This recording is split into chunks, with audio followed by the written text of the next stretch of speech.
मोक्कामध्ये कारागृहात शिक्षा भोगणाऱ्या बंदीला पोलिसांच्या कडक बंदोबस्तात उपचाराकरिता जिल्हा सामान्य रुग्णालयात आणले असता येथे स्ट्रेचरसाठी पोलिसांना एकीकडे धावपळ करावी लागली.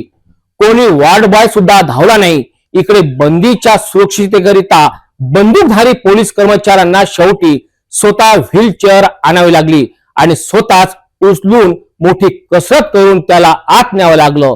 या घटनेनं जिल्हा सामान्य रुग्णालयाच्या व्यवस्थेवर आता प्रश्न उपस्थित होत आहेत. अमरावती मध्यवर्ती कारागृहात मोक्का येथे शिक्षा भोगत असलेल्या बंदीची अचानक तब्येत खराब झाल्याने त्याला पोलिसांच्या कडक बंदोबस्तात उपचाराला नेण्यात आले. आधी पीडीएमसी रुग्णालयात बंदीचा MRI करण्यात आला. तेथे मात्र त्याच्या हृदयाचे ठोके वाढल्याने पुन्हा पोलिसांनी पोलीस वाहनात कडक बंदोबस्तात बुधवारी जिल्हा सामान्य रुग्णालयात आणले. येथील प्रवेशद्वार जवळ आधी काही पोलीस बंदोबस्तात व्यस्त राहिलेत, तर त्यातील एक पोलीस अधिकारी रुग्णालयातील कर्मचाऱ्याला स्ट्रेचर आणण्यासाठी पाहायला गेलेत. मात्र आतमध्ये एकही स्ट्रेचर दिसून आला नाही. प्रशस्त शासकीय रुग्णालय असताना येथे स्ट्रेचरची कमतरता असल्याची माहिती समोर आली.